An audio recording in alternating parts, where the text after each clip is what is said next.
Hello, this is Ken Ferry with this week's Boots in the Field. To start off our weekly crop report, kind of called out and talked to the guys out in Iowa to see if they're underwater or what they're doing out there with all the news that we hear of the flooding going on up there. And talked to one of our operators in southeast Iowa, and he's actually been fairly fortunate. He says he hadn't seen any rain in about 10 days, so they're far enough south. Beans up there, he said, we're in the mid-70s to low 80s. Talked to some guys in the Cedar Falls, Waterloo area, and they also got lucky. Their big portion of that big rain was north of them. They only got about 4 inches. They said that the corn running in the 220 to 230 range, down to about 18% in moisture.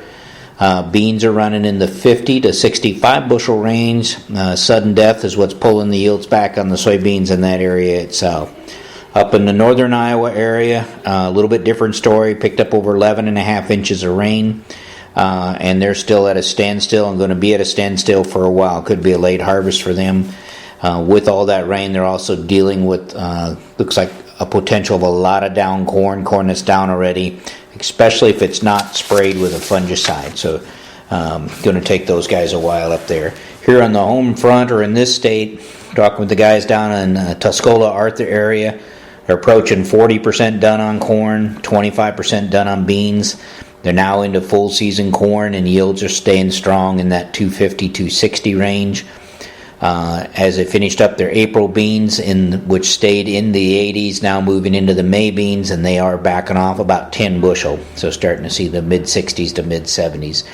Beans are cutting hard, but testing 11%, so it's a slow go. Down in that area, they did have a storm on Sunday, so now dealing with down corn there as well, especially the stuff that wasn't sprayed with a fungicide is went down itself.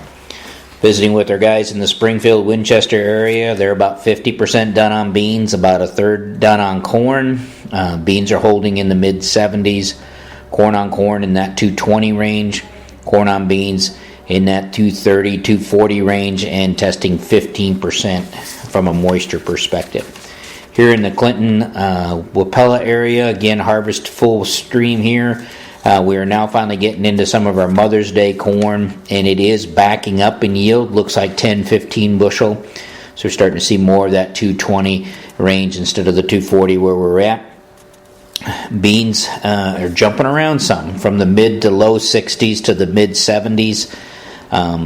And we've even had some disease fields that are coming out below 50 bushel. So it kind of catches you by surprise there itself.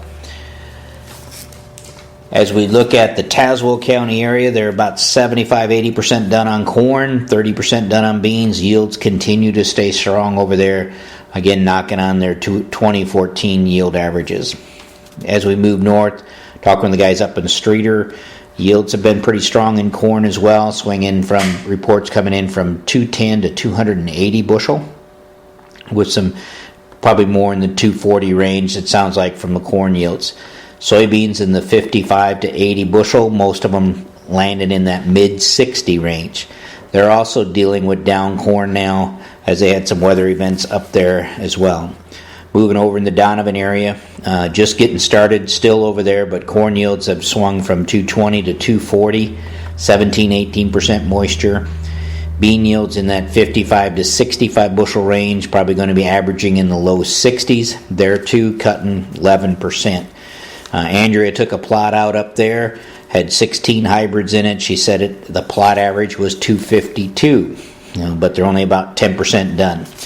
Up in Will County, again, 200 to 225 on the corn, the mid-50s to low 60s on the beans, and they're probably only about 10-15% harvested up there as well.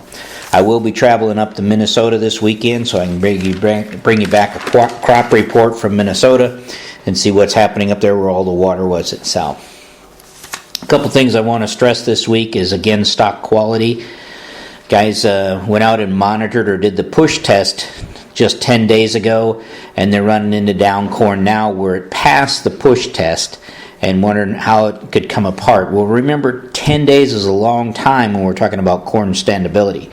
We're talking about doing the push test. This is not something you do once before you start harvest and then move on. It needs to be done on a weekly basis to make sure you stay on top of which hybrids are going to fall apart. So there's some of these fields were in good shape 2 weeks ago, and they're not standing anymore. And that's what it's going to be all the way through this until we get done. So a scenario where we have to be careful.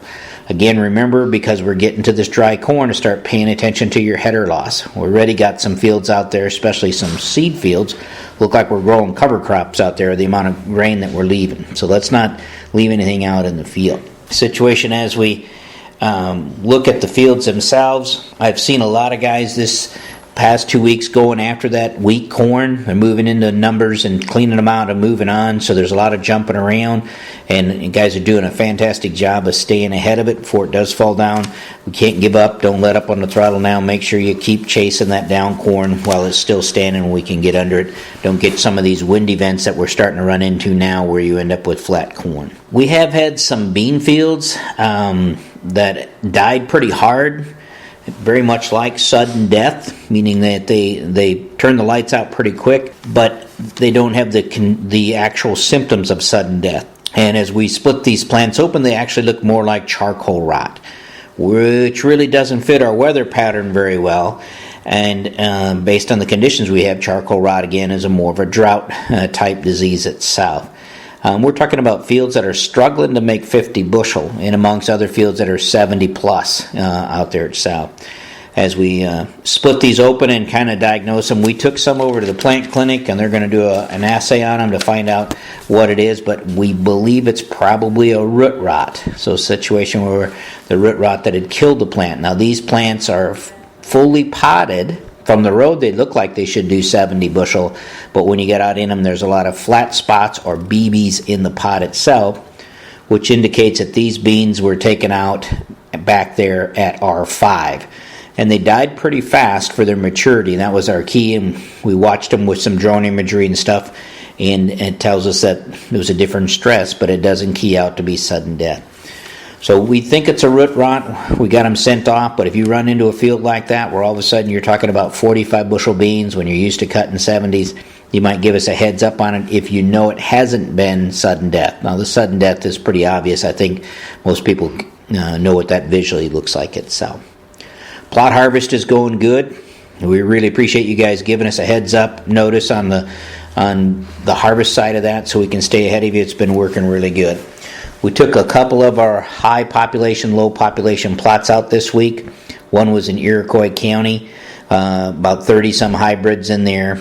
The low population at 24,000 had a yield range from 213 bushel to 270 at 22,000. It averaged 238. The high population ranged from about 225 to 278, but the field average for the low population was 238.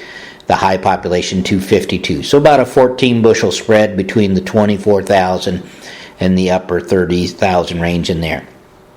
Up at the Toulon plot, we looked at 22,000 there, and it ranged from 192 to 238 with an average of 219 bushel. The high population in that field ran from 230 to 305 bushel, and it averaged 264 across the plot.